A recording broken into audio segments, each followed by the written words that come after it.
Hello, everyone. Welcome to Healthy Widow, Healthy Woman podcast. And we have a special guest today, a very longstanding MWC member and advocate and ambassador, Tara Gidus Collingwood. Thank you for being here today.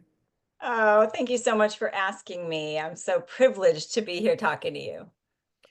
Well, Tara, I asked you to be on the show mainly because you are what I would call a shining example of Modern Widows Club's hope, heal, grow, lead, and also the journey of what a healthy widowhood journey to becoming a healthy woman looks like. And so I think for those who are listening or watching today, I want to have you share a little background on your widowhood story and then up to the point where we actually met for the first time. Oh, yes, absolutely. So, I have been widowed since 2012. My Mhm. husband, Stephen, was diagnosed with stage 4 stomach cancer and was told that he probably had about a year to live, and he lived about 11 months after diagnosis. And we did everything we could, including going to Germany for treatment and all kinds of stuff. And unfortunately, he lost the battle of cancer. Um, in like I said, October 2012. So I was 37 years old, and my boys had just turned 3 and 5 a couple months before he passed. So, just like so many women, this is not the life that I expected for me, for my marriage, for my boys. Yeah. And, you just kind of, I mean, those first, even I would say 2 years were kind of a Yeah. blur Yep. of just get it done, and we're going to talk about sort of what I do for a career, but I'm in, the health industry and nutrition, and I was feeding my kids hot dogs for dinner and calling it a night. It was like, that's all I could muster.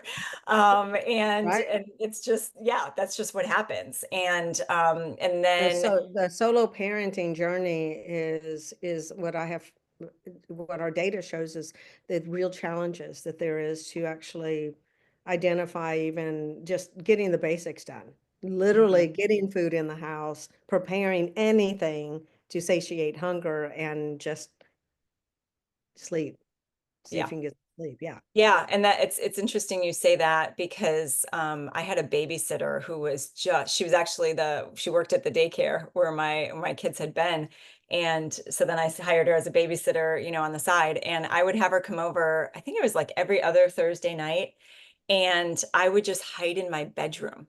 And sometimes the boys were like, "But mommy's car is home. Where's mommy?" And she's like, "Oh, she's, somewhere else. Someone else, got her or whatever." Like she'd try to, not do an outright lie, but like Mhm. somehow kind of, evade that question. But yeah, I just needed that time to just, roll up in a ball and cry, zone out, read, pray, like journal. I mean, everything we do with that alone time. And For you. Yes, yeah, person. for me. Yeah. Yeah, I had to hide in my bedroom and have a babysitter. Just to, but I'm glad I look back at that and I'm like, that was so smart of me to take that time Was. and do Yeah. that, because I think so many women, don't. And it's just the grind. And, we all look Mhm. back and, I had the 11 months with Stephen from diagnosis until when he passed. And of course, we have, instant loss like you experienced. And then you have kids, no kids, whatever. And you can't, go, oh, well, it must be better, right? To have that happen or this happen. Some But I really, anticipation or preparation. Yeah. yeah. Yeah. Yeah. And so I look at my kids at that time as a gift of, yes, it was a struggle to get food on the table but it got me out of bed, Mhm. and I think I probably could have, like, I don't know how some women do it when they don't have something that forces them to get out of bed. And when you have a 3-year-old and a 5-year-old, like, Right. A I higher don't responsibility. Yes. In a higher responsibility in the household. That's right. Yeah. Yeah. Yeah, so that kept me going for sure. Yeah, well, we had that in common, both widowed young at 37 with two children, a little bit different ages, but still the same, like you said, the same grind, the same sense of responsibility and also purpose in waking up and having a mission that day. Didn't necessarily focus on you, but somehow attempting to have some kind of family unit. Um, and for me, I went looking for a mentor. And of course, because I became widowed long before even 9/11, there was no social media. There was no way to find those women. Mhm. But I remember when you became widow, I did not know you, but Uh-huh. people in the community would come to me and say, "You need to meet Tara," and especially just people I sort of I think in the health and wellness and the media, Uh-huh. growing bolder world, they would say, "We really want you to meet Tara," and so I knew of you, but I'm Uh-huh. like, you don't just show up at someone's house or like, Yeah. I didn't know. I Yeah, don't because you were Tara still in the ready. infancy. Yeah, you were still starting the Modern Widows Club. I think it was maybe a year old, and yeah. Yes. Yes, and so I've always lived by this rule that, I think the timing for us to meet will always be the right time whenever it happens. And sometimes I will call if I'm asked to call, or sometimes I'll email, but that doesn't mean someone's going to respond. So when I saw you at the event, I was like, Mhm. oh, there's Tara. And Yeah. I thought I'm just going to go and say, hi, I'm Carolyn Moore. And that was the Yeah. moment your face, like Yeah. I'm thinking she knew something about me because of the way she responded when she saw me. Uh-huh. Well, yeah, it was a similar story. I mean, people had been telling you about me, and people had telling me about you, and and so then exactly right. It was like fate brought us together that night at that It's at so that event. true. Um, yeah, and then the rest is history of you inviting And me to your home and coming to meetings, and yeah. yeah, and I don't think I've ever told you this, but when I met you, I saw the sadness in your eyes, Mm, and it really moved me. And because Mother Widows Club was so new, and here was someone who was my age. I was older then, and I just thought this is such a huge calling on my life that now I'm meeting women like you. mhm, And that was, I think, when I started realizing I can't say no to like anyone who gets referred to me. And I do think that that's how Mother Widows Club grew, just out of this, seeing sadness. And then later on, as your story moves on and we'll share, I got to see the light come back into your eyes and how beautiful that process is.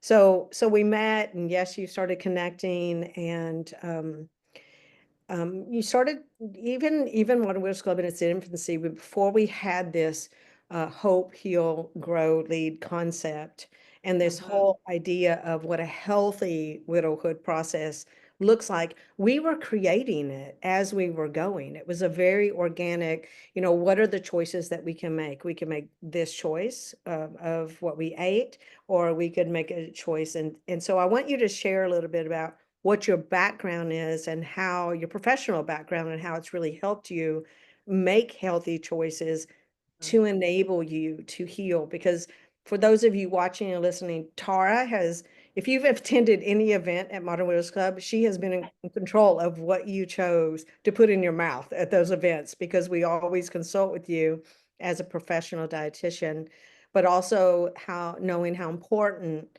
those choices are to healing, and mhm, actually being counterintuitive to the grief that can sometimes prevent mhm. us from making those healthy choices that can benefit us. So share a little bit about that. Absolutely. So professionally, I'm a registered dietitian, nutritionist, and certified personal trainer, and work in the world of sports nutrition and performance, and working with busy professionals as well. So not just all athletes, but that's really my passion, is helping people to feel and perform at their best, whether they are at home, whether they're at work, whether they're, at the PTA, whether they're, whatever, president of a company, it doesn't matter, or, star of the professional team or an Olympic athlete. We're all the same, and we all want to do our best and perform at our best. And so that's really my passion, is helping people through nutrition and movement and exercise and sleep, and all the things, all the things that dictate our physical energy. And because our physical energy, I believe, is really the base of our energy and impacts our emotional well-being and our mental well-being and our spiritual well-being. And, it bleeds, they all bleed together so much and can influence each other. And, first thing I will say is that there is no way, shape, and form that I am perfect. And in fact, when Stephen got sick, I sort of fell into an old pattern that I Mhm. had had back in college, which was an eating disorder. And so Mhm. I was choosing, some in times of stress, what do? Some people's appetite completely goes out and they don't eat. Some people, go towards food for emotion. And then there's, of course, the gamut in between. And so for me, in those times of very, very, very high stress, I just shut it off and I was losing weight. And I knew that this wasn't going to serve me and it wasn't Mhm. going to serve Stephen. And so I was able to, with a counselor and a therapist and, just my own, like, I gotta do this, not fall deep and hard into it. But it's, that's just one example of the many things that can happen to us as widows, Mhm. before and, after we have, lost our greatest love. And so that's really, what I try to impart to our widows now is to say, your physical well-being is vital. Mhm. And there was a time when, when Stephen was sick or after he had died that I was like, I don't care.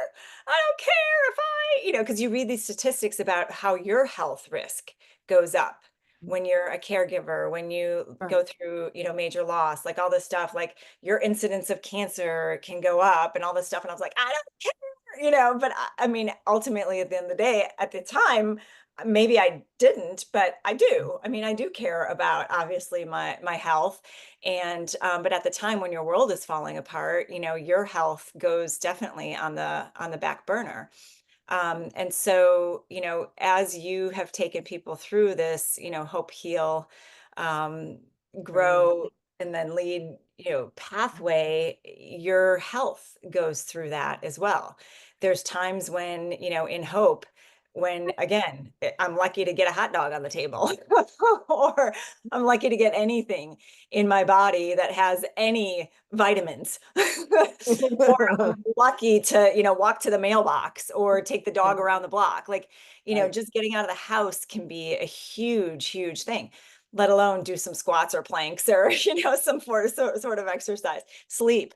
Oh my gosh, sleep is just destroyed for so many Well, people. And yeah, your yeah, sleep, and it's typically and well, and thank goodness for all the amazing women who complete our widow empowerment quiz and share data with us. And mm, I never would have guessed that getting food in the house, preparing food, cleaning up after a meal.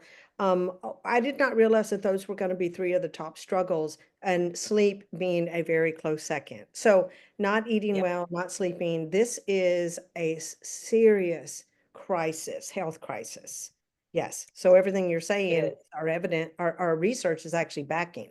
Yes. Yeah. Yeah. Yeah, absolutely. I mean, it affects you in so many different ways. So, so that's really what I try to do is not say, oh, I'm perfect and, I'm the picture of all health, but rather here's some of the struggles I've had, or here's one thing that you can do today.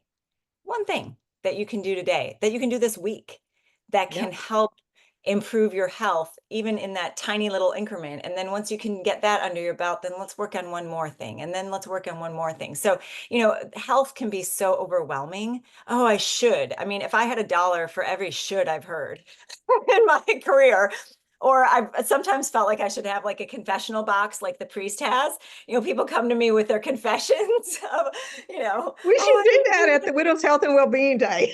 yeah, yeah. I don't do this, I do this, da, da, da. And it's like, no, let all that go. But what can you do to improve yourself? What can you do to improve your health? And how is that going to then have repercussions in Mhm. your life that are going to actually, I guess repercussions is a negative. What's the positive of, have positive influence on your health and well-being just by doing, one little thing Well, better. and it's having the knowledge of the choices we make in this moment have a future trajectory, right? Where's that trajectory? I always like to think of it that way because I'm a futurist and I think about, what is it going to do for this body that I live in, this mind. And I think we really underestimate the amount good nutrition has on our mindset, or how Mm, our brain health is, right? absolutely. That's why I love the hacks that you share at our widow empowerment events and our widows health and well-being days. You're always such a powerhouse speaker, but everyone goes away with a lot of notes. And for me, like the 30 whole food challenge, right? Yeah. So for those of you watching and listening, Tara now runs our health and wellness club, which meets once a month. And Hmm. you can sign up for it. You can be a part of it. And so every month she has a challenge. And last month, or it was the 30 whole food challenge. And so I told her, I said, I put a sticky note on my refrigerator. And so I just started, here's a whole food that I ate. And it really opens your eyes to, you get down to those last, 10, and you're like, oh, I have to choose something, some different vegetable or some different seed or some Yeah, because you want them to be different different. bean. Yeah. And it turns into a fun game, in a lot of ways. But what it's doing, the biodiversity is actually helping my gut health, which Right. then helps everything else. And so there's always a reason for the hack. And Hmm. and what is the challenge this month that you've given people? I think I've heard people complaining about having to do their plates. Ah, yes, yes. So we did squats, we've done planks, we've done gratitude, Yes. we've done meditation. This month we're doing a mantra. So Mhm. picking a mantra, you can pick a different one every day. You can pick, so I have sort of three different buckets. Like one is sort of a mental emotional health, one is more on the physical, exercise side, and then one is more on the nutrition side. So this month it was also, so it was the mantra, the planks, and then the protein for breakfast, Oh, focusing yeah. on trying to get more protein earlier in the day. And Yeah. that really helps you with satiety. Here I see, I go right into explaining mode of why we should do Right, these right. things. It's But the yes, so P having well, the protein in the morning. PFF.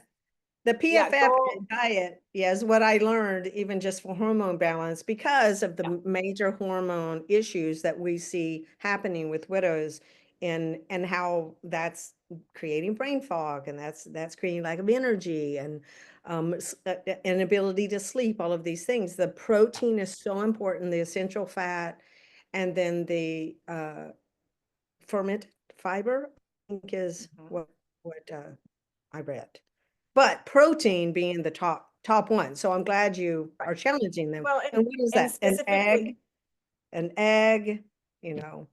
yeah, so specifically in the morning, because a lot of people, their biggest meals at night, and they're like, oh yeah, Mhm. I eat chicken or whatever at night. But what did you have earlier in the day? Maybe you have a salad for lunch. Where's the protein? Yeah, I had cereal for breakfast. It's not that much protein in that milk. Like, let's focus on really, yeah. So eggs, Greek yogurt, smoothie with protein powder. I mean, really focusing on, or meat. I mean, it could be non-traditional. You can have chicken for breakfast. I don't care. But having some kind of protein earlier in the day, so that, and as we age, we lose muscle mass. And so the Mhm. protein, especially spread out throughout the day, can help us with, maintaining, retaining some of that muscle as well. It helps it do your squats and planks easier. That's right. Because you have some.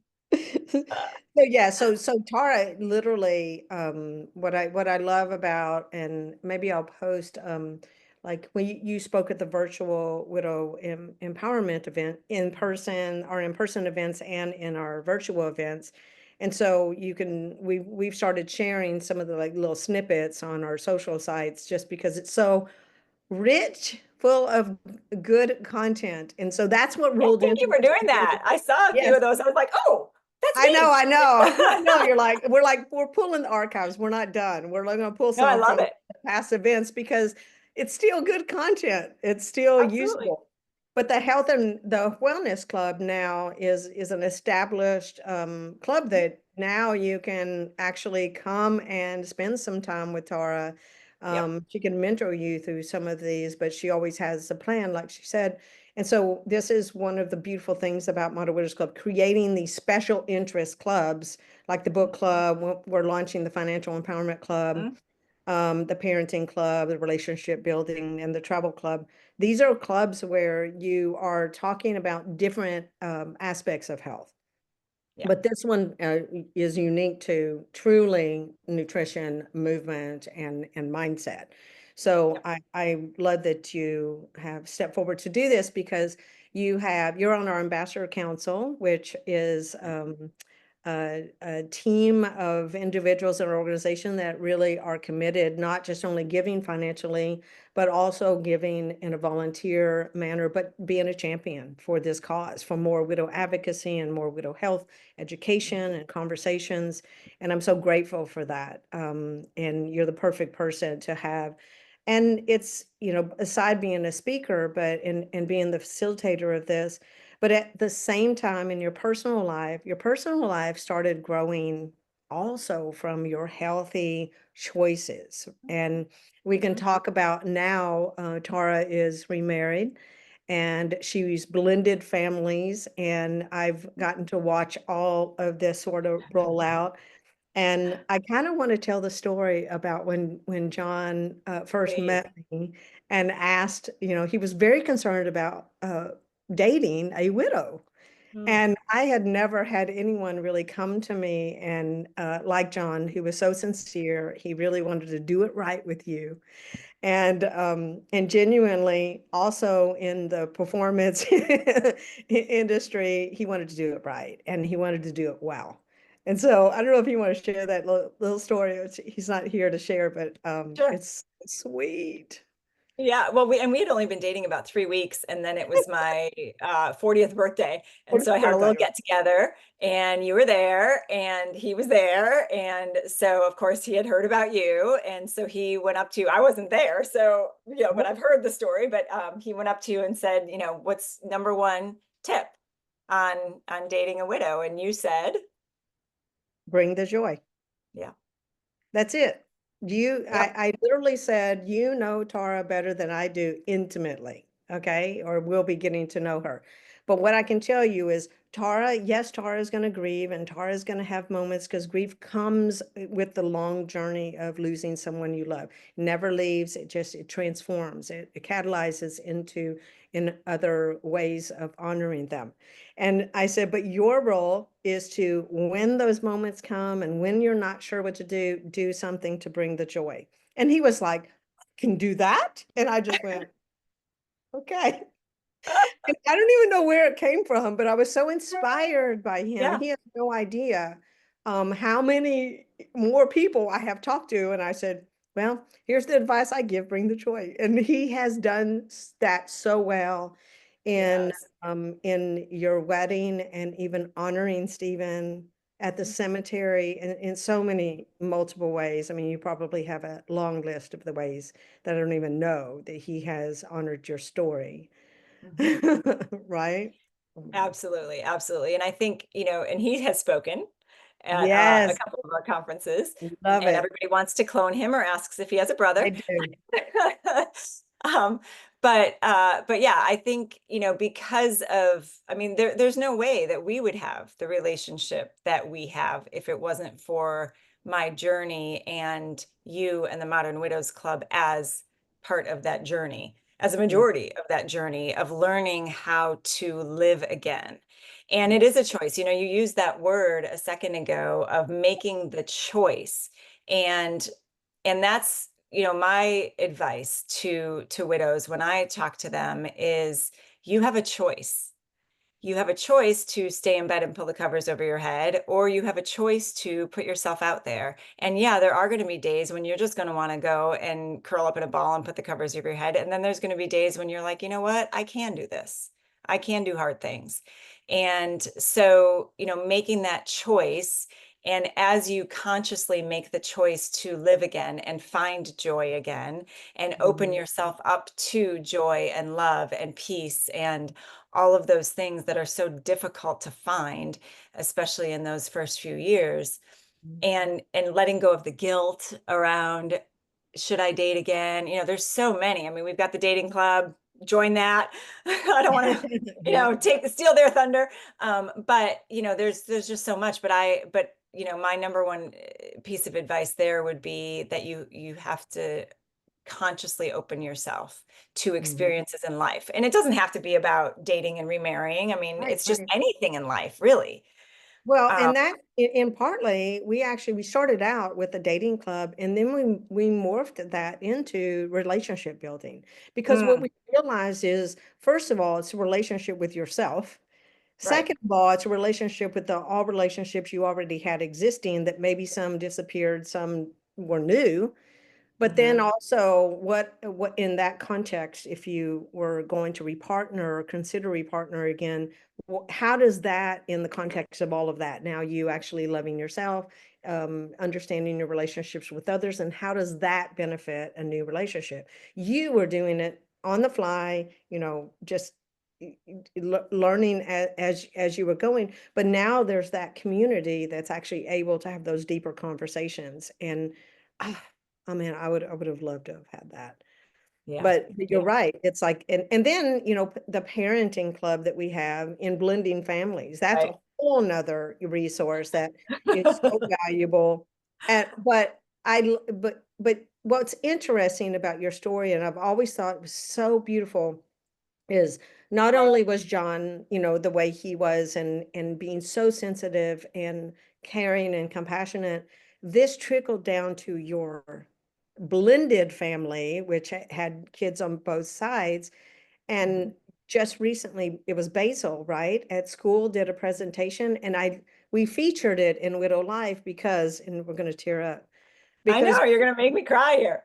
we never know the choices that we make and the impact it has on our life and their eyes watching us.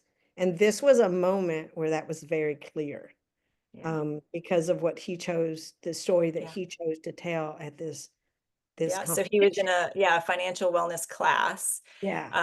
And they had to choose a charity that they wanted to sort of investigate or tell the class about, and then they had to give a PowerPoint presentation, and then whoever won, it was a contest, and whoever won got to donate the money to this charity. And of all the charities in the world, Basil chose Modern Widows Club, and he put together this PowerPoint that was just amazing, and I just, exactly. It's like, wow. I mean, he's been watching Yeah. for 10 years me interact, Hmm. me go through these stages, and now be in this leadership position because he's come and volunteered at different things too. Yeah. And so, yeah, exactly. It's watching that, and watching the whole progression of his mother go through this, and how he has benefited from my growth. And that's what I always tell people about the Modern Widows Club. If they say, well, what, is it a grief group? I'm like, oh no. No, no. It is not a grief group. Right. It is a growth group. Hmm. There's a time for grieving, there's a time for crying and hugging and tears and all of that, but that's not what we do. We Right. grow, and we lift each other up, and we encourage each other, and we go through that process Hmm. of, yeah, when you feel like there's no hope, how do I Right. heal? And then you get to the point where you're in that growth mode of, yeah, this is my new life. And what am I going to do with it? And it's such a beautiful thing. And to have gone through it, to have witnessed it, to witness Yeah. now the amazing, number of lives that have been touched, and not just the women, but as you just said, the future husbands, the children, the other Our ancillary parents. family members and friends that have been touched by what you do, by what we do. Yeah, yeah, for but the organization, and that's where Modern Widows Club, the direct services to widows, really merged and became last year the movement for widow care. Right. Because now we realize that when we empower widows, not only do they want to do something with it, they have done something with it, and the people around them have noticed the change. Mhm. And some of the things that we have, like the widow supporter newsletter, we have thousands of people who care about widows, who are learning about all of us, secretly from this like newsletter drip campaign. Yeah. And every time they get a little bit of information on what the inside story is for us, and it was all written by widows. And Yeah. so in a lot of ways, we've turned into this movement because the massive amount of education and awareness that needed to actually happen in society had to come from us. Mhm. And there was not a platform really for that. Right. You're in this as an ambassador, and that was, the ripple effect that it has had probably on healthcare, community, public health, all of that. People don't realize that, elevating women's health for widows has enormous benefits, Mhm. not just for families, but communities, and really as a nation. And that's what we're realizing now after 10, 12 years Mhm. of really looking at the evidence of the impact. And your story, represents all of those. So the giving back, the moving, in the beginning we said moving forward and reaching back. We kind of knew the impact of the moving forward and making healthy choices. We didn't know yet about that reaching back and how powerful that was. Mhm. And now we Mhm. know, just from studying so much about social support and combating isolation and loneliness, which is an epidemic in our country right now. I feel proud, to be in this movement with you and so many others, because we're making it happen. And so thank you. Thank you. Um, and just recently at my book signing for the Daily Wisdom and Empowerment um, book, you showed up. You were like, "Can I have a little table for my newest endeavor called Truffles by Tara?" And I was like, "Okay, someone who wants to bring truffles to my book signing, of course I'm going to say yes to this." And it's Tara, but what's going on here? I was like, what? And you showed up with all these flavors, and of course, peanut butter and chocolate's my favorite, so I dominated that part. But how did this happen? This is such a cool Oh, idea. well, it happened from a lifetime love of chocolate. I knew And, that. Yeah. and yeah, anyone who knows me knows, like, how much I love chocolate. And so, and you might go, "Wait, she's the health and wellness girl. Doesn't that go against your message?" And I would say absolutely not. It actually supports my message, because my message with nutrition is all foods can fit, that we should enjoy things in life. You shouldn't deprive yourself. You shouldn't be on some crazy diet. My red flag goes up anytime I hear about a diet that eliminates, an entire food group or something like that. And to me, chocolate is a food group.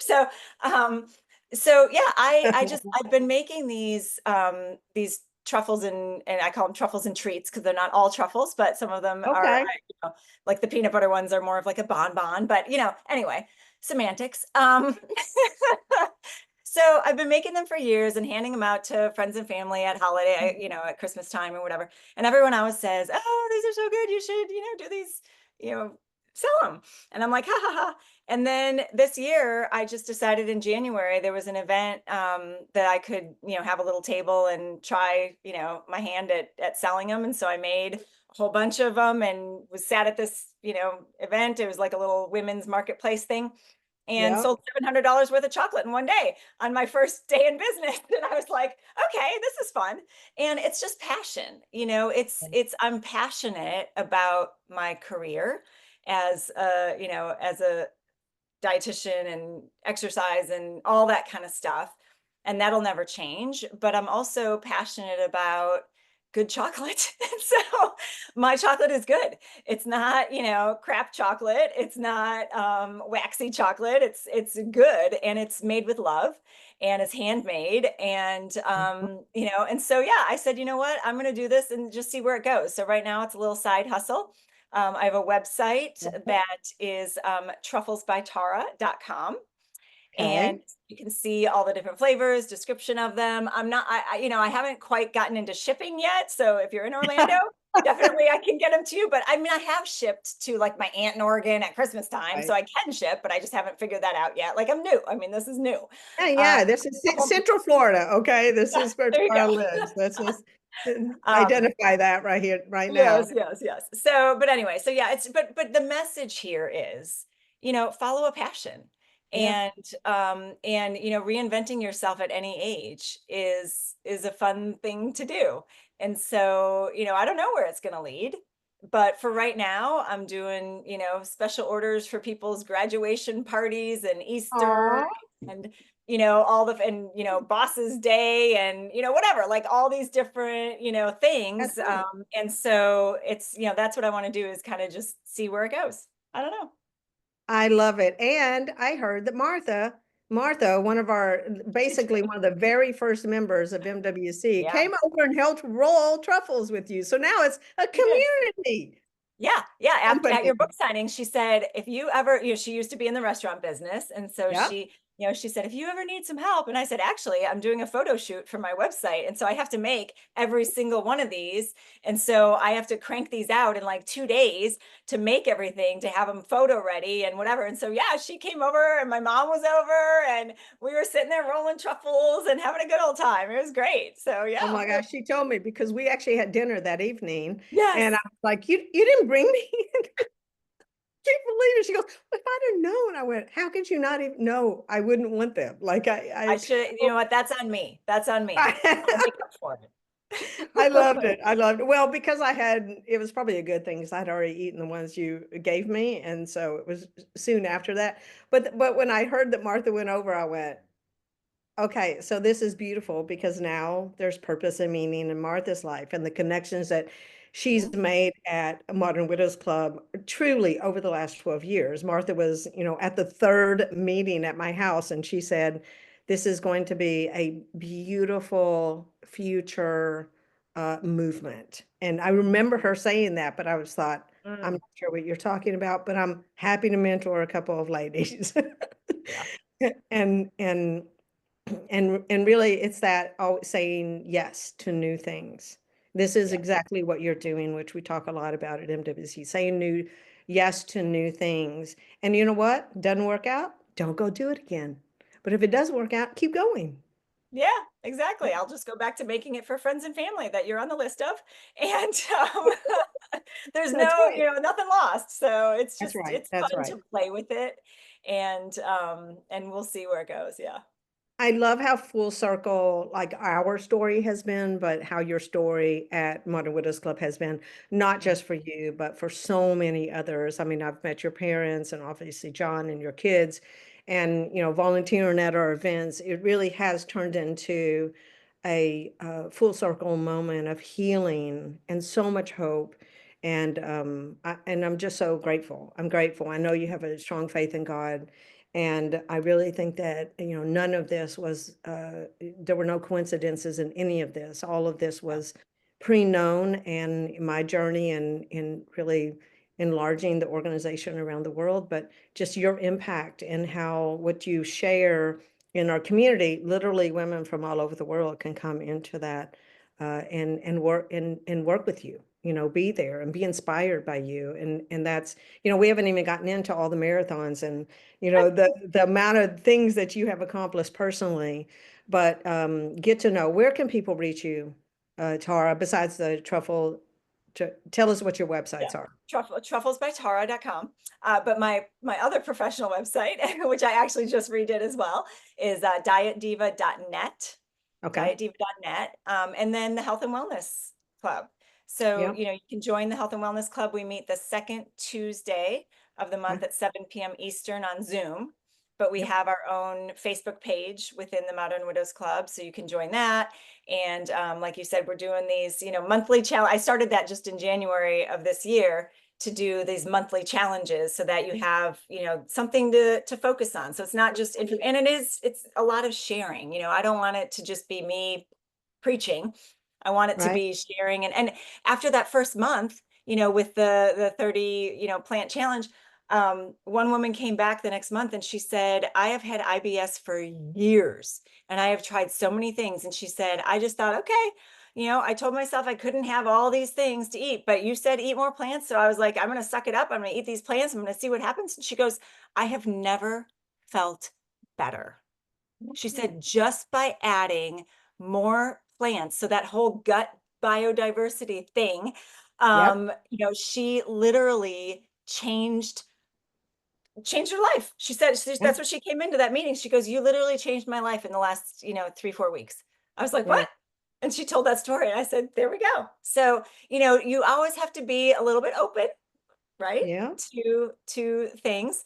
But you never know what one small change in your life can do for your overall health and well-being. It's true, and it really solidifies us being a women's health organization, not a grief organization, right? Grief comes along with us, but we are focused on women's health, and this is Yep. just one more example. I love that story. I love it when we get feedback from women Yeah. where their life has actually shifted and pivoted, and that's what we're here for.